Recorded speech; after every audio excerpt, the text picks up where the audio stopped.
Hello, today I'm going to be doing my interview with John Locke, Louis XVI, and Simon Bolivar. And the first question that I would ask is, what is the best type of government for a country?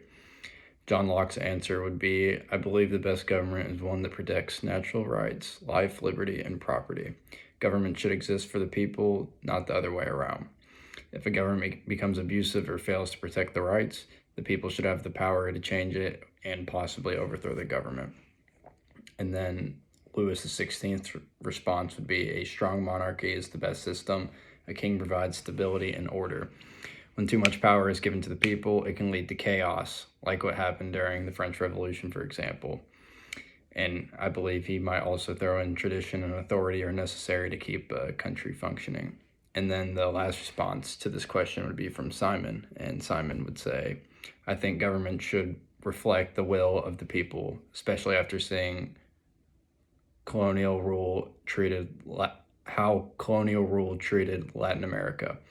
However, I also believe strong leadership is sometimes necessary to keep a nation united, especially during times of change. And moving on to the second question, it would be, do people have the right to revolt? And Locke obviously says, yes, absolutely. If a government is violating the natural rights of its people, then the people have the right to overthrow, and it's their responsibility to do so. That's how progress happens and how freedom is protected throughout the country. And Louis XVI's response would be, no, revolt leads to disaster, disorder, and destruction.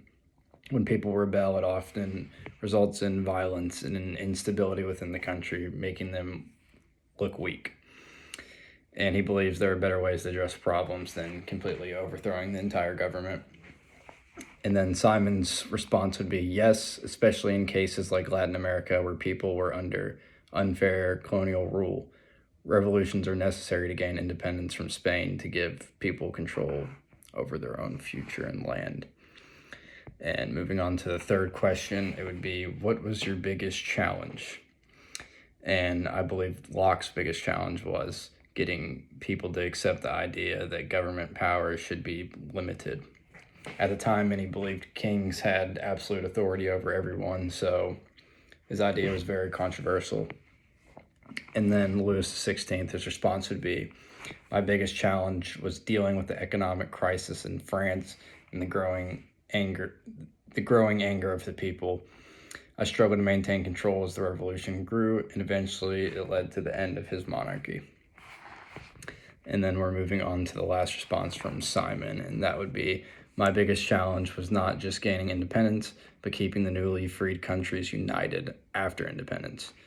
There were a lot of divisions, and it was difficult to create stable governments within the people. And this discussion shows how different leaders had very different ideas about power and government. Thank you.